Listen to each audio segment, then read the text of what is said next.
Egunon, eskerrik asko deialdi honi erantzunez bertaratu zaten guztioi. Hemen gauden herritarrok ondorengo agiria publikoki irakurri nahi dugu eta horretarako elkartu gara. Gerrarik ez gure izenean. Munduan, Europan eta Euskal Herrian, nonahi geroz eta gehiago entzuten ari gara hedabideen bidez gerra danborrak.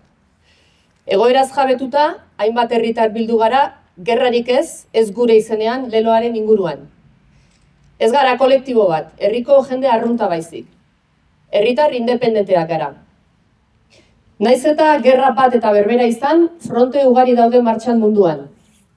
Gatazka zaharra da, hibridoa da eta esparru asko ditu. Militarra, ekonomikoa, energetikoa, kulturala, soziala.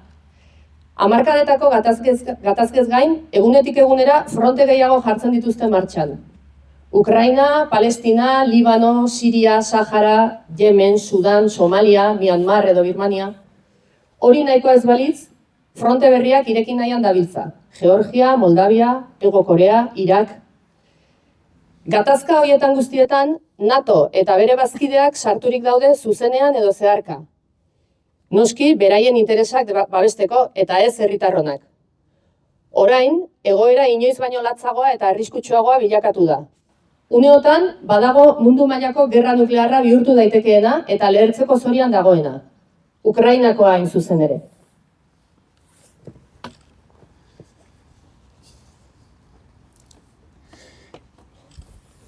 Egoeraren larritasunaz jabetuta, herritarrok ondorengoa adierazi nahi dugu ozen lau haizetara.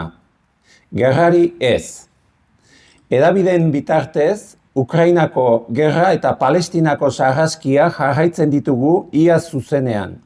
Ziurrenik, Palestinakoa da gehien hunkitzen gaituena. Genozidioa geure begiekin ikusten ari garelako. Baina ezin ahaztu aipatutako beste gatazka guztiak. Gerra horiek elikatzeari ez. Dagoeneko milaka milioi euro xahutu dituzte gure gobernuek gatazka leku horietara armak bidaltzen, herritarroi kontsulta egin gabe. Jakin badakigu, Euskal Herriko hainbat enpresa ari dela armagintzan, gerrak elikatzen hain zuzen ere. Hori gutxi ez eta aurrekontu militarrera barne produktu gordinaren 3% gutxienez bideratzea exigitzen die NATOk bere kideei. Diru kopuru izugarri hori osasungintza, hezkuntza, kultura eta abar privatizatuz lortu nahi dute. Herritarron erosa ahalmena eta ongizatea murrizten ari dira. Gu pobretzen ari dira. NATOri ez. Gogorazi nahi dugu Hego Euskal herritar gehienok, Euskal Herrian egon den erreferendum bakarrean, ezezko biribila eman geniola NATOri 1986 urtean. Atlantismo erasoko honekin bukatu egin behar dugu.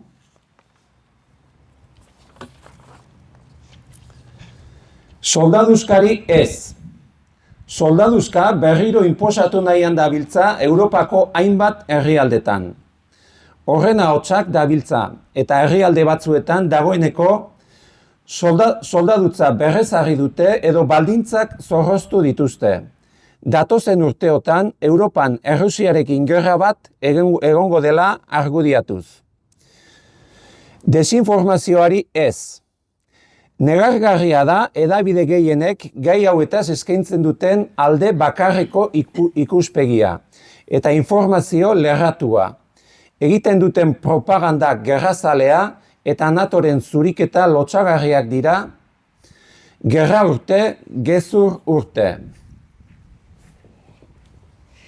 Mugitzen ez bagara, laster gure seme-alabak ikus genitzake gerra frontetik hilda ekartzen NATOren uniformearekin.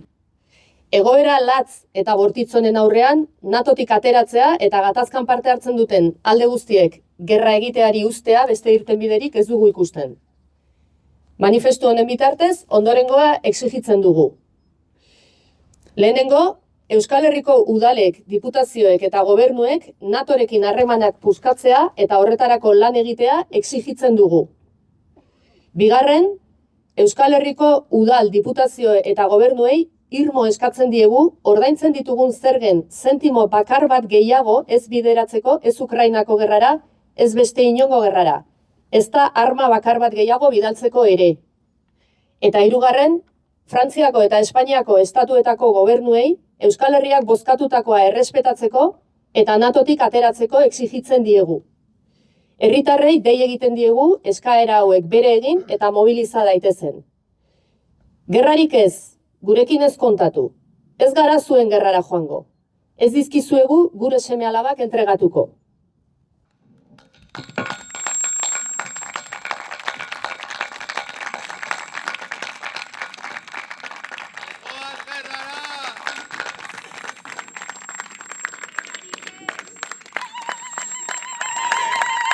Gracias.